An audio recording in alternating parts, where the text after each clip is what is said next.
캔 DBC 파일이 뭔지 알아봤으니까 이번에는 실제로 DBC 파일을 한번 만들어 보겠습니다. DBC 파일을 만들거나 읽으려면 CanDB++라는 소프트웨어가 필요한데 이것은 벡터의 홈페이지에서 다운로드 받을 수 있습니다. 그래서 벡터의 홈페이지에 한번 들어가 보겠습니다. 구글에서 벡터라고 치시고 여기 벡터 코리아 홈페이지에 들어갑니다. 상단에 지원 다운로드 버튼을 누르시고 여기 다운로드 버튼을 누릅니다. 그리고 여기 검색어란에 CanDB라고 검색합니다. 그럼 여기 제일 위에 있는 CanDB++ 이것을 다운로드해서 설치하면 됩니다.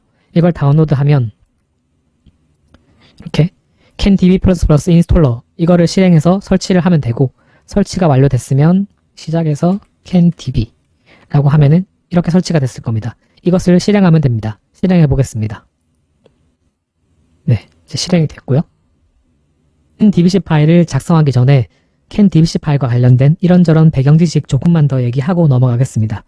한국교통안전공단 네이버 블로그를 보면은 자동차 네트워크라는 글이 있는데 이 글을 보면은 캔통신과 관련된 이런저런 내용들이 담겨 있습니다.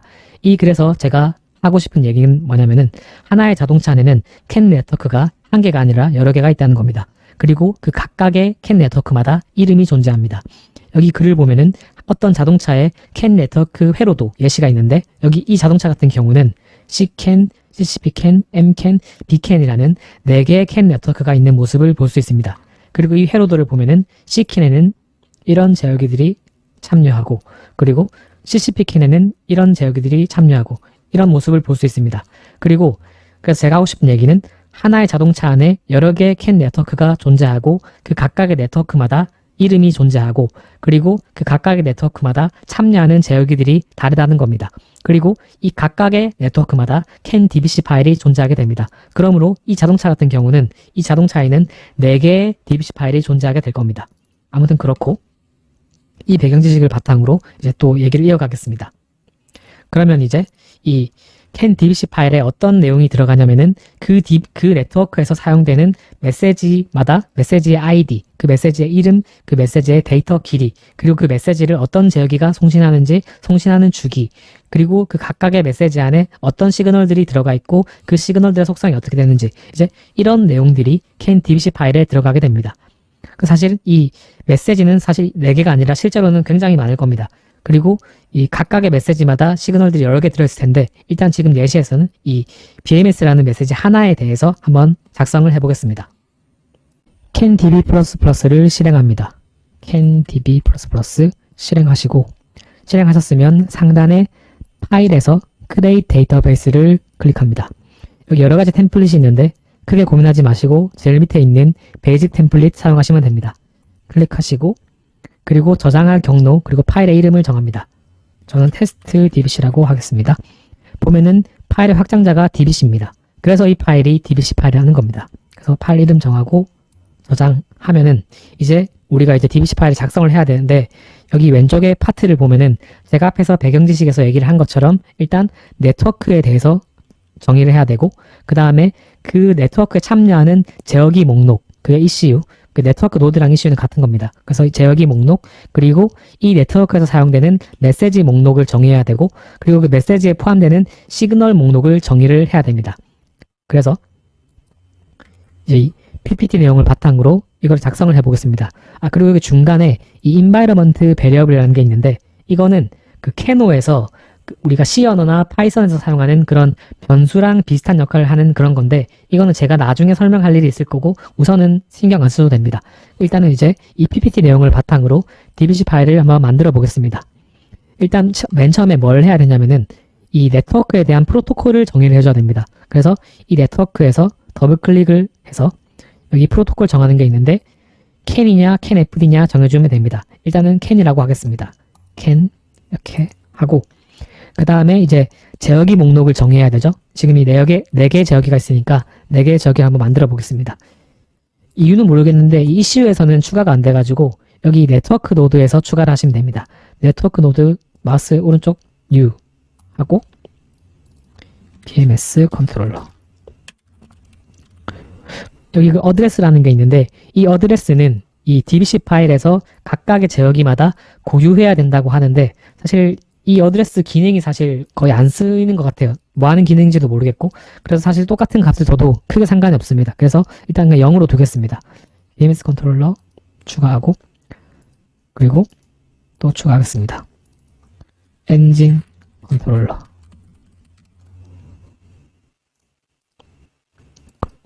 브레이크 컨트롤러 그리고 스티어링 컨트롤러. 네, 이렇게 4개의 제어기를 추가했고 그 다음에 이제 메시지를 정의를 해줘야 됩니다. 근데 지금 이거 4개 다 만들면은 좀 굳이 4개 다 만들 필요 없으니까 일단 저는 이 첫 번째 메시지만 만들 겁니다. 메시지를 만들겠습니다. 메시지에서 마우스 오른쪽 누르고 New 메시지 이름 BMS 그리고 이 can id가 스탠다드냐 익스텐디드냐 차이인데 일단 스탠다드라고 하고 id 우리 예시에서는 0x123 데이터 길이는 8바이트 이렇게 하고 만듭니다. 그리고 여기 메시지에서 애트리뷰트에 보면은 이 메시지 사이클 타임이라는 게 있는데 이게 주기적으로 보내는 메시지면은 여기에 주기를 적어주면 됩니다. 단위는 밀리세컨드고 이 우리 예시에서는 10mm니까 여기에 10mm라고 적겠습니다. 이렇게 하시고 그 다음에 이제 시그널을 만들어야죠. 자, 이 BMS라는 메시지 안에 시그널이 지금 4개가 들어갈 겁니다. 여긴 3개네. 저는 4개를 만들 겁니다. 이거는 조금 실수고요. 자, 4개를 만들 건데 시그널을 만듭니다. 근데 한글로는 안 되니까 이름을 바꿀 건데 BMS 배터리 볼티지 그리고 이 표에 있는 대로 그대로 작성을 하면 됩니다. 그냥 스타트 비트 스타트 비트는 여기 적는 게 아니고 일단은 스타트 비트는 이 메시지 BMS 메시지 안에서 이 시그널이 위치하는 위치를 알려주는 그런 거라서 시그널을 할 때 하는 게 아니라 나중에 세팅할 겁니다. 일단은 길이 8비트 그리고 팩터 0.1 그리고 오프셋 0 이렇게 하시면 되고 여기에 보면은 이 바이트 오더 밸류 타입 그리고 밸류 테이블이라는 게 있는데 밸류 테이블은 조금 이따 설명드릴 거고 바이트 오더랑 이 밸류 타입은 제가 바로 다음 강의에서 부록으로 설명을 드리겠습니다. 사실 이거는 그 컴퓨터 사이언스의 약간 일반적인 내용이고 이 DBC 파일 자체랑은 별로 상관이 없는 내용이라 가지고 우선은 그냥 이대로 두고 한번 만들겠습니다. 랭스랑 팩터, 오프셋, 뭐 민맥스 해가지고 시그널 하나 만들고 그리고 여기 배터리 최대 전류도 하나 만들겠습니다. new 해서 BMS 맥스 커런트 이거는 지금 랭스가 16비트 팩터 똑같이 0.1 오프셋 0 네, 이렇게 하고 지금 이 두 개는 뭐 똑같으니까 여기서 만들진 않겠습니다. 시간이 걸리니까. 그 다음에 이 시그널들을 이 메시지 안에 포함을 시켜줘야 됩니다. 포함시키는 방법이 2개가 있는데 이렇게 드래그해서 이렇게 갖다 놔도 되고 아니면 이 메시지를 더블 클릭한 다음에 메시지에 보면은 시그널이라는 게 있습니다. 그러니까 이 메시지에 포함된 시그널 보여주는 거거든요. 시그널 누르고 여기에 add 해서 이름 BMS 맥스 커런트 이렇게 추가하시면 됩니다. 그 다음에 이제 이 메시지 안에 시그널들이 여러 개 있을 텐데 이 시그널들을 어떻게 배치할 건지 그거를 정의해 줘야 되는데 그게 요겁니다. 스타트 비트. 그러니까 이게 또 그림으로 보여주거든요. 여기 레이아웃으로 보면 편한데 이제 이런 식으로 그러니까 이 지금 현재 데이터가 8바이트니까 0, 1, 2, 3, 4, 5, 6, 7 해서 8바이트가 있는데 여기에 시그널 2개가 지금 어떻게 들어가 있는지 이렇게 보여줍니다. 그래서 BMS 배터리 볼티지라는 시그널은 이렇게 들어가 있고 그 스타트 비트가 0이죠. 그 다음에 얘는 스타트 비트가 16 그래서 다시 보면은 시그널에 스타트 비트 16이라고 되어 있습니다. 근데 이 레이아웃에서 요거를 여기 이거를 굳이 비워둘 필요 없으니까 요거를 마우스에서 이렇게 딱 당겨보면 당길 수 있습니다. 그러면 이제 스타트 비트가 8비트로 바뀝니다. 그래서 눌러보면은 이렇게 바뀌었죠. 스타트 비트 8비트로. 이런 식으로 배치를 하면 됩니다. 이 2개도 똑같이 만들면 됩니다. 시그널 추가해서 배터리 잔량, 뭐 팩터 오프셋, 스타트 이런 거 하고 그 다음에 이거를 이 메시지에 넣어가지고 매핑을 시켜서 여기 레이아웃 조정을 하시면 됩니다. 이런 식으로 만들면 되고 그리고 이 메시지를 어떤 제어기가 보내는지 지금 이것도 적어야 되잖아요. 송신 제어기. 그래서 지금 이 BMS 메시지는 BMS 컨트롤러가 이제 보낼 거니까 이걸 어떻게 세팅하냐면은 이 메시지 더블 클릭하시고 트랜스미터에서 add 하면은 그 제어기 목록이 나옵니다. BMS 컨트롤러 클릭하시고 확인 이렇게 하시면 되고 그 다음에 수신 제어기도 해야 되는데 이게 정확한 이유는 모르겠지만 사실 그 캐노에서 이 DBC에서는 수신 제어기를 메시지마다 지정하는 게 아니라 시그널마다 지정하도록 되어 있습니다. 그래서 이제 보면은 여기서 트랜스미터는 여기서 add 버튼이 달려 있는데 리시버에는 add 버튼이 없습니다. 리시브는 어디서 추가하냐 또는 어디에 적는 거냐면은 메시지나 시그널 단위로 적는 게 아니라 제어기별로 적습니다. 그러니까 어떻게 적냐면은 메시지랑 시그널 입장에서 적는 게 아니라 제어기 입장에서 내가 어떤 시그널들을 받는가 그거를 적는 겁니다. 그래서 여기 보면은 지금 이 배터리 전압이라는 시그널은 지금 4시에서 엔진 제어기, 스티어링 제어기가 받는다고 지금 정의를 해놨죠. 그러면은 이거는 엔진 제어기 그리고 스티어링 제어기라는 제어기 입장에서 작성을 해주는 겁니다. 그래서 여기 이 엔진 컨트롤러에서 여기 이걸 더블 클릭해서 여기 mapped RX 시그널 요거를 클릭하고 여기에서 추가하는 겁니다. 여기서 배터리 전압 클릭 확인 그리고 스티어링 제어기도 이거를 받기로 했으니까 스티어링 제어기 더블 클릭하시고 mapped RX 시그널에서 add 배터리 전압 확인 이런 식으로 작성을 하면 됩니다. 다시 BMS 메시지로 돌아가 보겠습니다. BMS 메시지 더블 클릭해 보면 이제 이 시그널에서 눌러보면은 리시버 목록에 이렇게 나옵니다. 엔진이랑 스티어링이 받는다는 사실을. 그래서 이상하게 이 시그널에서 이렇게 추가는 못하고 이 시그널을 누가 받는지는 이렇게 볼 수 있습니다. 그리고 추가는 이 제어기 단위로 하시면 됩니다. 그래서 이제 다 작성했습니다. 지금 자, 순서대로 한번 다시 정리해 볼게요. 자, 네트워크 더블 클릭해서 프로토콜 캔이라고 정했고 그 다음에 네트워크에 참여하는 제어기가 4개 있으니까 이 네트워크 노드에서 마우스 오른쪽 눌러서 뉴 해서 이렇게 제어기 4개 정의를 했고 그 다음에 메시지를 여러 개 해야 되는데 여러 개 굳이 만들 필요 없으니까 일단은 예시로 0x123이라는 BMS 메시지 하나 만들었습니다. 그래서 메시지 클릭하고 마우스 오른쪽 뉴 해서 메시지 이름 스탠다든지 익스텐디든지 아이디 적고 데이터 길이 적고 이렇게 하고 그 다음에 이제 이 메시지에 시그널이 4개가 들어가는데 시그널을 여기서 만들었습니다. 시그널 마우스 클릭하고 마우스 오른쪽 눌러서 뉴 누른 다음에 시그널 이름, 랭스, 팩터, 오프셋 그리고 이 바이트 오더랑 밸류 타입 이런 것도 쳐야 되는데 이거는 제가 나중에 설명드릴 거고 아무튼 이렇게 해서 이 만든 시그널을 이 메시지에 이렇게 매핑해서 넣었고 그 다음에 이 메시지를 어떤 제어기가 보내는지를 세팅해야 되는데 그거는 메시지 클릭해서 더블 클릭해서 이 트랜스미터에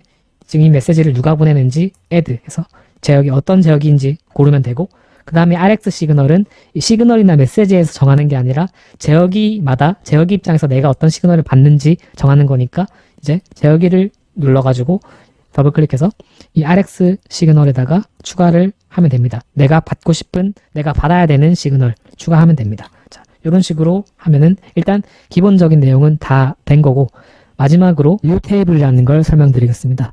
밸류 테이블이 뭐냐면은 우리가 소프트웨어 코딩을 할 때 뭐 스테이트 같은 거를 만들 때가 있는데 보통 어떤 식으로 코딩을 하게 되냐면은 스테이트라는 변수를 만들어서 그 스테이트의 값이 1이면 노멀 모드, 2면 고장 모드, 3이면 파워업 모드 뭐 이런 식으로 이제 정하게 됩니다. 그러면 이제 만약에 캔 통신을 통해서 그런 스테이트 정보를 다른 제어기들에게 보내준다고 치면은 그런 스테이트 이름을 보내주는 게 아니라 그 스테이트에 매핑된 숫자 0, 1, 2 이 정보만 보내게 됩니다. 그러면은 이제 캐노를 통해서 그 값을 봤을 때 숫자 0, 1, 2만 보고 이게 어떤 스테이트인지 해석하려면 되게 불편하잖아요. 그래서 캔 DBC에서 그거를 정의를 해놓으면은 나중에 캐너에서 볼 때 숫자 0, 1, 2만 보여주는 게 아니라 자동으로 파싱을 해가지고 숫자가 0이면 무슨 모드, 1이면 무슨 모드, 2면 무슨 모드 그런 식으로 딱 해석해서 보여줄 수 있게 하는 그런 기능이 밸류 테이블입니다. 그래서 한번 예시로 밸류 테이블 한번 만들어 보겠습니다. 뭘 만들 거냐면은 여기 이 배터리 상태라는 거에 대해서 만들 건데 만약에 이 배터리 상태라는 변수의 값이 0이면 레디 스테이트 1이면 노멀 스테이트 뭐 이렇게 정의를 하겠습니다. 그러면은 이걸 어떻게 만들면 되냐면은 여기 DBC에서 뷰에 보면 밸류 테이블 있습니다. 이거 클릭하시고 여기서 마우스 오른쪽 눌러서 new 하고 밸류 테이블 이름 BMS 스테이터스로 하겠습니다. 그리고 이 밸류 디스크립션에서 0, 1이니까 두 개 추가하면 됩니다. add 해서 0이면 이름 ready, 1이면 normal. 이렇게 하면은 밸류 테이블이 만들어졌고, 그 다음에 이 밸류 테이블은 이 배터리 상태라는 시그널에 적용을 할 거기 때문에 배터리 상태 시그널을 만들겠습니다. 시그널에서 마우스 오른쪽 누르고 new BMS 스테이터스 1비트, 그리고 밸류 테이블에 보면 이제 목록에 아까 만든 목록이 있습니다. 그래서 이거를 클릭하면은 아까 만든 그 BMS 스테이터스에 대한 밸류 테이블이 이 BMS 스테이터스라는 시그널에 적용이 된 겁니다. 그래서 이렇게 클릭하고, 그 다음에 이 BMS 스테이터스를 BMS 메시지에 넣어야 되죠. 그래서 이렇게 넣어주고, 그리고 여기 보면은 스타트 비트가 40이니까 여기 레이아웃에서 여기 있는데 얘를 이렇게 옮겨가지고 40에 두겠습니다. 자, 이렇게 하면은 이제 밸류 테이블이 추가가 된 거고, 이제 나중에 그 캐노에서 이 DBC 파일을 임포트를 해가지고 보면은 메시지에서 이 BMS 스테이터스 값이 0이면 스테이트가 레디고 1이면 노말이다. 이렇게 보여줄 겁니다. 그래서 이런 기능이 밸류 테이블 기능입니다. 네, 요 정도 했으면은 DBC랑 관련된 기본적인 내용은 다 말씀을 드렸고, 또 추가적으로 나중에 얘기해야 될 게 있으면은 강의를 진행하면서 조금씩 더 얘기를 드리겠습니다. 그리고 우리가 직접 DBC 파일을 만드는 게 아니라 다른 사람이 만든 DBC 파일을 열어볼 일도 있을 겁니다. 컴퓨터에 CanDB++가 설치가 되어 있다면은 이렇게 DBC 파일 앞에 이런 아이콘 모양이 생겨 있을 겁니다. 이런 아이콘 모양이 생겨 있으면 그냥 더블 클릭을 하면은 이렇게 자동으로 CanDBC 파일이 열립니다. 만약에 내 컴퓨터에 CanDB++가 설치가 되어 있는데 DBC 파일 앞에 이런 아이콘 모양이 생기지 않았다면은 직접 CanDB++를 실행을 한 다음에 메뉴 상단에 파일에서 오픈 데이터베이스를 눌러서 여기서 직접 로드를 해도 됩니다. 그래서 이제 DBC 파일을 읽는 방법도 알아봤고, 이제 마지막으로 저희가 CanDBC에서 꼭 작성해야 될 가장 기초적인 내용만 한번 이렇게 정리를 해봤습니다. 그러니까 위에서부터 찬찬히 읽어보면서 만약에 기억이 안 나거나 헷갈리는 부분이 있다면은 복습을 통해서 꼭 여기 있는 내용은 알고 넘어가기 바랍니다.